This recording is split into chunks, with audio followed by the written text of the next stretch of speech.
தேவன் உனக்கு வானத்தின் பணியையும் பூமியின் பொறுமையும் கொடுத்து மிகுந்த தானியத்தையும் திராட்சரசத்தையும் தந்தருவாராக.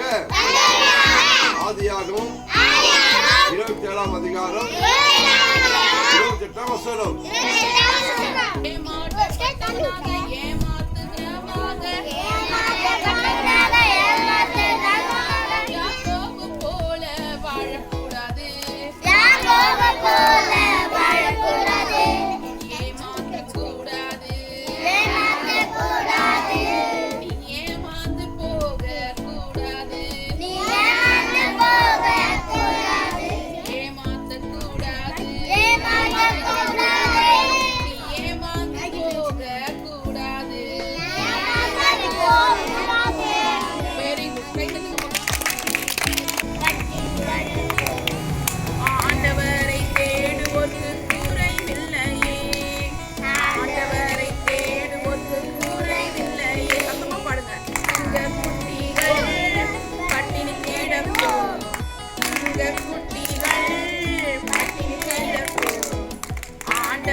ஆண்டவரை தேடுவோர்க்கு குறைவில்லையே, ஆண்டவரை தேடுவோர்க்கு குறைவில்லையே. கை தட்டுங்க. ஆமா, சாரி ஜீசஸ் டாடி, நான் தப்பு பண்ணிட்டேன் அப்படின்னு சொன்னா ஏசப்பா என்ன பண்ணுவாராம்? மன்னிச்சிடுவாராம். சரி, நம்ம தப்பு பண்ணிட்டு மறுபடியும் தப்பு பண்ணா ஏசப்பா கிட்ட சாரி கேட்ட ஏசப்பா மன்னிப்பாரா? ஆமா, இப்ப ஒரு தடவை தப்பு பண்ணா சரி நான் உன்னை மன்னிச்சிரேன்னு சொல்லுவாரு. திரும்ப செஞ்ச தப்பே திரும்ப செஞ்சா தப்புனா என்னது? பொய் சொல்றது. கரெக்டுங்களா? பொய் சொல்றது. ஓ, இவ பாத்தியா இப்படி இருக்கிறா பாத்தியா அப்படின்னு பொறாமப்படுறது, அவங்கள பத்தி இங்க அங்க அப்படின்னு சொல்லி கோல் முட்டுறது, இதெல்லாமே பொய் தானே, இதெல்லாம் தவறு தானே. இத மாதிரி சின்ன தவறு கூட நம்ம என்ன பண்ணக்கூடாது? செய்யக்கூடாது. சரிங்களா? யாக்கோபு போல என்ன பண்ணக்கூடாது? ஏமாத்தக்கூடாது. அவங்க அப்பாவை ஏமாத்தினானா? அவங்க அண்ணனை ஏமாத்தினானா? ஆனா ஏசப்பா என்ன பண்ண தள்ளிட்டாரா? அவன் என்ன பண்ணாரு? ஆசீர்வதிச்சாரு. என்ன பண்ணாரு? ஆசீர்வதிச்சார். தப்பு பண்ணவனையும் கர்த்தர் என்ன பண்ணாரு? ஆசீர்வதிச்சு உயர்த்தினாரு. அதே மாதிரி ஏசப்பா நம்மளையும் ஆசீர்வதிச்சு உயர்த்துவாரு.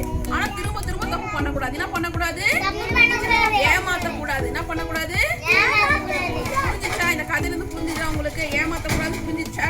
இனிமேல் நம்ம யாரையும் ஏமாத்தக்கூடாது. சரிங்களா? எல்லாரும் கை தட்டுங்க பார்க்கலாம். சரி, ஓகே. கேள்வி கேட்கலாமா?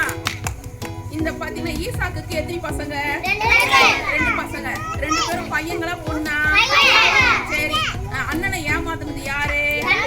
தம்பி. ஓகே, அந்த தம்பிக்கு உடந்தையா இருந்தது யாரு? அவங்க அம்மா தான் உடந்தையா இருந்தாங்க. Very good. சரிங்களா? அவங்க அம்மா தான் உடந்தையா இருந்தாங்க. பாத்தீங்கன்னா அப்பாக்கு என்ன எடுத்து போய் கொடுத்து ஆசீர்வாதம் வாங்கினாங்க? சாப்பாடு. ஆடுதான். அதை ஆடு சமைச்சு எடுத்துன்னு போயிட்டு சாப்பாடு கொடுத்தாங்க. ஓகேங்களா? அவங்க அப்பாவுக்கு எது மக்களா இருந்தது? கண்ணு மக்களா இருந்ததால பெரிய பையன் யாரு சின்ன பையன் யாருன்னு தெரியல. சரி, யாக்கோபு தப்பு பண்ணா கர்த்தர் என்ன பண்ணாரு? மன்னிச்சாரா? மன்னிக்கலையா? மன்னிச்சு என்ன பண்ணாரு? ஆசீர்வதிச்சார். Very good. கை தட்டுங்க பார்க்கலாம். இந்த கதை உங்களுக்கு பிடிச்சதா?